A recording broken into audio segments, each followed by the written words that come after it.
guys and gals, Nary here from Drake Wing Gaming. So you know me on Twitter, the Gaming Dragon. Today I'm coming back at you another Let's Play episode of Undefeated. So y'all, let's go ahead and just jump right back into it, shall we? Please sit back and enjoy for the next 18 minutes of entertain you. Let's jump right in. Alarm chain, you are up, and let's go. Which one was I on? Yeah, okay, that one right there. Okay, alright. Spending some time with Redline. Let's do it. Alright.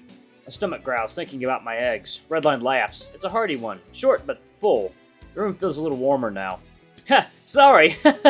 I shouldn't talk so much about food. You're probably on some special diet for broken ribs, right? Nope, I just can't work out. Oh, right. What'd I do for a week? He snaps his fingers and flips open his laptop. You ever played Tales of Furry? Oh, good lord, he's a gamer. No. My phone's only at 12%. Fuck, no. Can't say I have, Redline. Dude, you're gonna love it. Come here. He pulls the chair from my desk over to his and pats the seat. Ah! I try not to look too dejected as I waddle over to the chair and drop down. His laptop's still booting up. Slow-ass laptop? Been saving up for a new one, but shipping takes ages to get down here. You can get mail down here? Yeah, well, sorta. It's like a quarterly thing. Every few months they collect letters and packages from fans and family and hand them out. It's like Christmas, but 4 times a year. And supervised contact with people topside only 4 times a year. What if anyone wants to mail things out? He shakes his head. Oh no, you gotta get vacation days for anything like that. Then you can go up top and do whatever. I guess that makes sense in theory. No need to bring anything down that you aren't going to need in the future. Redline's laptop lights up during all this, slowly turning to life before it kicks onto his desktop. He steps back to his bed and rummages through the bag he pulled out from under it. Give me a sec here. I should have 2 controllers. Sure enough, he produces a second one just in time for a bunch of programs to automatically open on his computer. He hands me one of the controllers and gets to work setting it up. I don't play too many video games. Never really caught my attention. Couldn't afford them. And Dad was more interested in me living a more active lifestyle anyways. Are the controllers supposed to be this frail? Feels like I could bend it in half if I tried hard enough. Redlines looks a lot sturdier, but also way more used. The plastic on his joystick is peeling off. Alright, just about done. Oh, shit, sorry, He pauses for a second, reaching for my controller, then hesitates. There's an awkward pause, and he swaps our controllers so I'll have the sturdier one. Sorry, they both work, but that one is better. Even if it looks kinda junky. I don't really mind either way. Oh, sorry, He sits awkwardly, then straightens up when his game boots up. Guess that's the end of that. He seems out of it. Okay, so, have you ever played any fighting games before? Nope. What kind of games do you play? My coworker had me download this one game on my phone once, but I didn't touch it after that. And nothing else? Nope. He rubs his hands together and smiles. You're in for a treat. So all fighting games are based on a series of inputs that... Redline trails off, explaining the basics of the game. The controls, which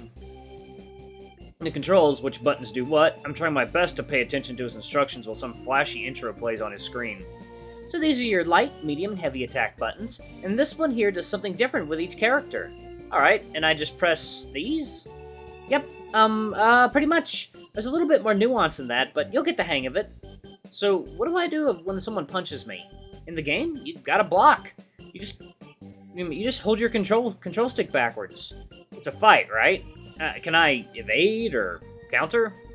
He gets a weird, almost confused look on his face. Yes, actually, but that's like advanced. Just like real fighting, I guess. Redline flicks through a few menus and a bunch of characters show up on screen. Redline cycles through them, explaining who does what, but I also thumb over to a few of them.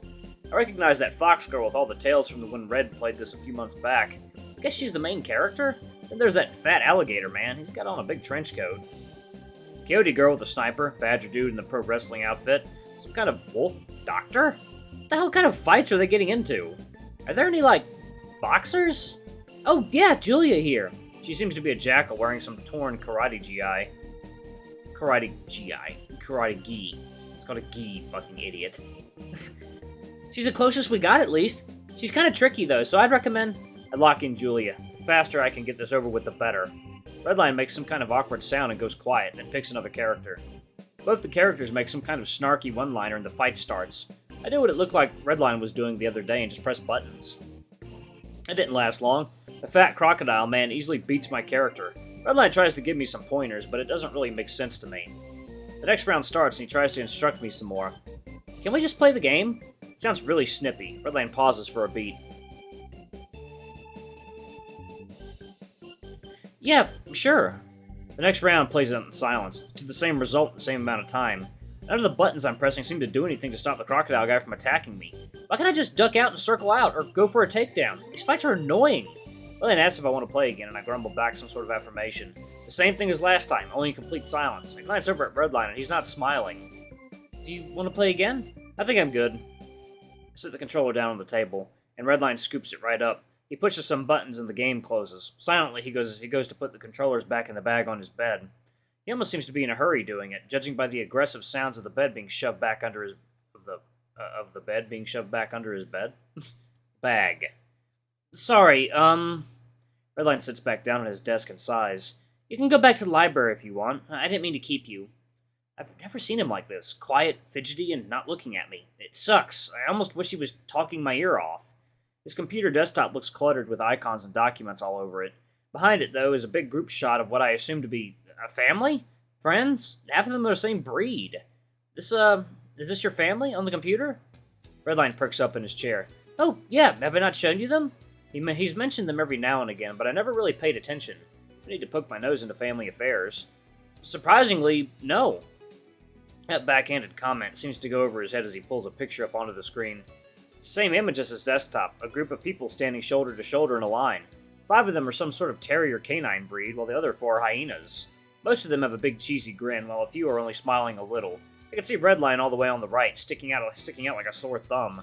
All the others have at least a foot of height over him, even if with his ears. Redline points to the screen, starting with the older canine man on the left. That's my dad, Boris! He's kinda strict, but he got me to martial arts, so all's well that ends well, right? The finger starts moving to the right, going down the line to introduce them. We got Orlando, the oldest, and he coaches sports at our community center. Then Ian, he owns some music production company. Grant and Blake run a digital marketing service together. There's Vince, he ended up going on to teach at this university just uptown. Eve here, her name is Yvonne. We all call her Eve.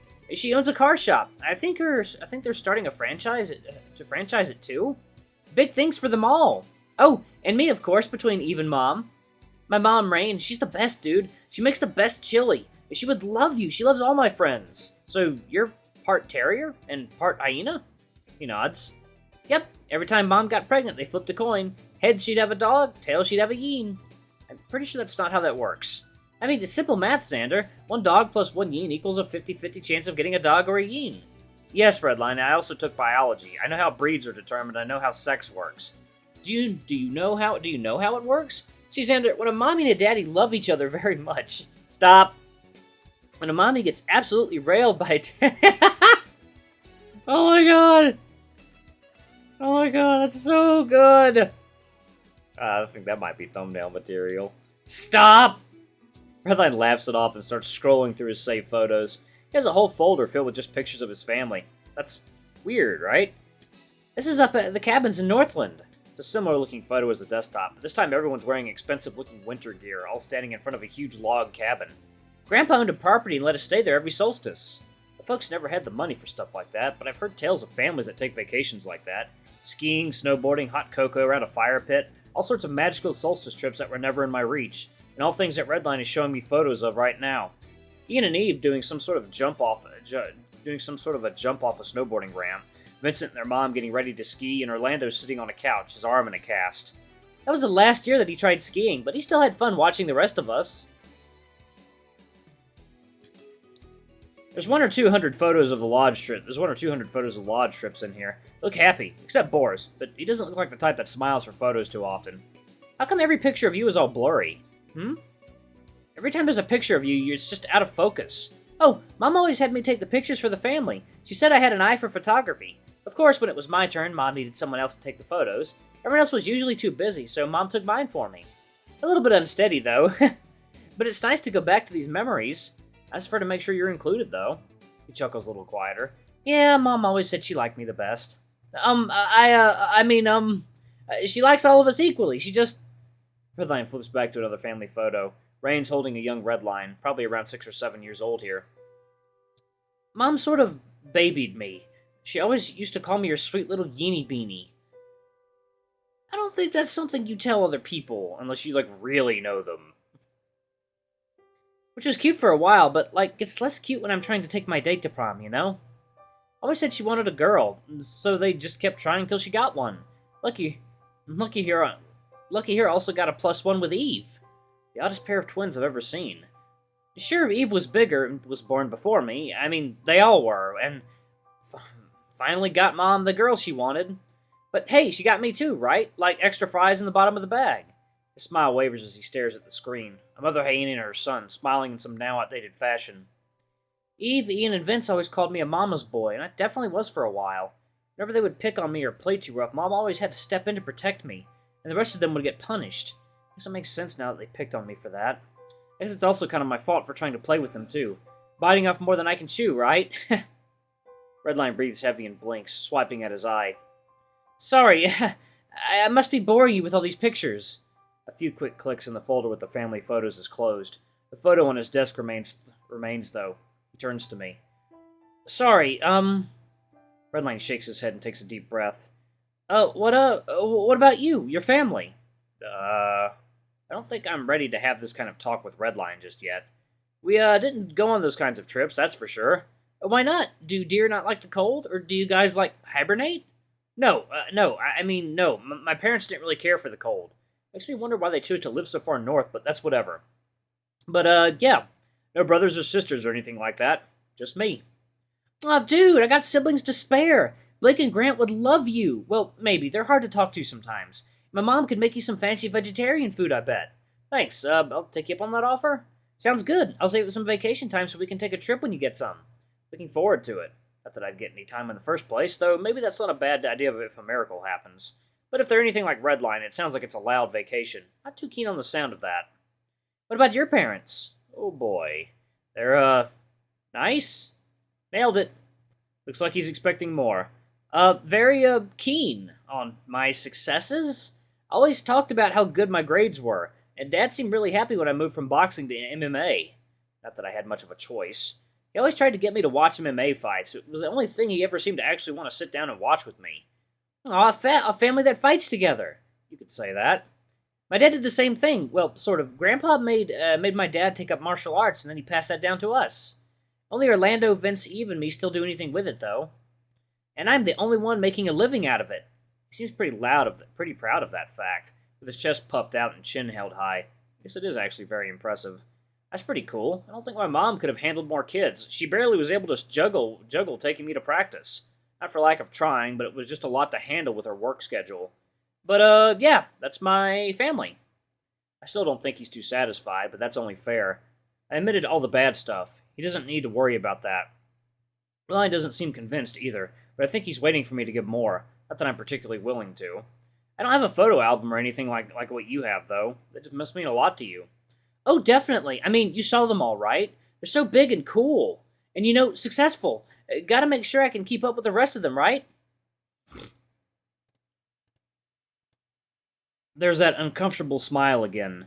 The same as when we were talking about rain, paired with the silence that usually lingers between us. After a moment or two of scrolling through some more pictures, Redline leans back with a big stretch. What a nice walk down memory lane. Thanks for joining me, Zander. It felt more like he dragged me along, but as long as he's not crying anymore. No problem. Redline stands back up, doing an even bigger stretch this time. I think I'm gonna head to the gym, get my body moving a bit. You wanna join me? My ribs.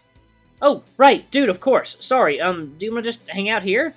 I shake my head and return to my phone. Fully charged. I pocket it. Nah, I've gotta take care of some stuff. Have fun in the gym. It almost sounded salty as I said it, but I didn't mean any harm behind it. Redline smiles. Oh, alright, for sure, dude. I'll see you around. We both exit the room and part ways as he heads down the hall. His ears aren't perked like they normally are. I pass into the emergency staircase, seemingly alone again at last. And now to find something else to do. Let's hang out with Redline again. Yay, we're gonna hang out with Redline. Line's going to the gym. Drayden is gonna skin me alive if he finds out I went to work with him. Let's see, watch people train. If I can't fight or train, I can at least watch people train, right? Drayden would probably not be happy with that, but it's not like I'm trying to pull a fast one on him. Bucky knows I'm not allowed to train, according to Drayden, but maybe he can let me just hang out and watch, and the closest I can get to actually training is to keep my mind sharp, and watching other people train could at least help me with that. Theoretically, at least. Let's go have a chat with Bucky. I climbed down to the first floor, toward the gyms. The halls have been getting more familiar to me these days. I guess that's what happens after a month of being locked underground.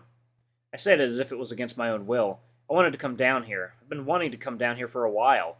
Just was hoping for better circumstances. The smell of the gym sort of lingers around the first floor.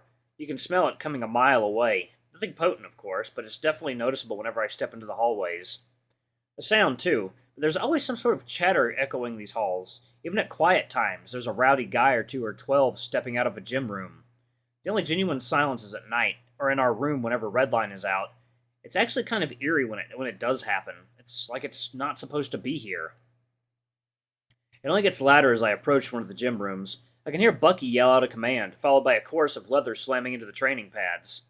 More yelling, more pads. He's got a really loud voice, or at least it carries nicely. I never once had trouble hearing him over the rest of the noise in the gym. Blech! I made it to the door, but there's still some butterflies in my stomach. He probably won't be happy to hear that I've been effectively banned from working out for a bit. Maybe I should turn back. Go do something else with my time. Hey, Zander! The butterflies stir and my head snaps through the window into the gym. Bucky's standing inside, waving me in with a big smile on his face. There's no real way out of this now, so I step inside.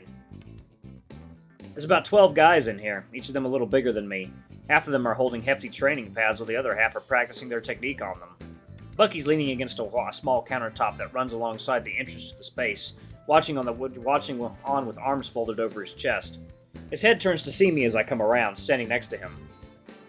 Zander, how's it going? You here to do a bit of sparring? He seems excited. I thought Drayden already told him I couldn't. As tempting as the offer to punch someone is, I feel like the wrath of a doctor is something I don't really want to face again. I shake my head at Bucky. No sir, Drayden's got me off for a week. I thought he told you. Bucky nods and grins. Hell, that was the test. Good to see you're an honest fella. Alright, I'm gonna go ahead and pause it right here. Thank you all so much for watching. Don't forget to like, comment, subscribe, ring that notification bell. Leave a super thanks or a tip if you can, it always helps. Until the next video, I love you all. I'll see you next time. Bye-bye!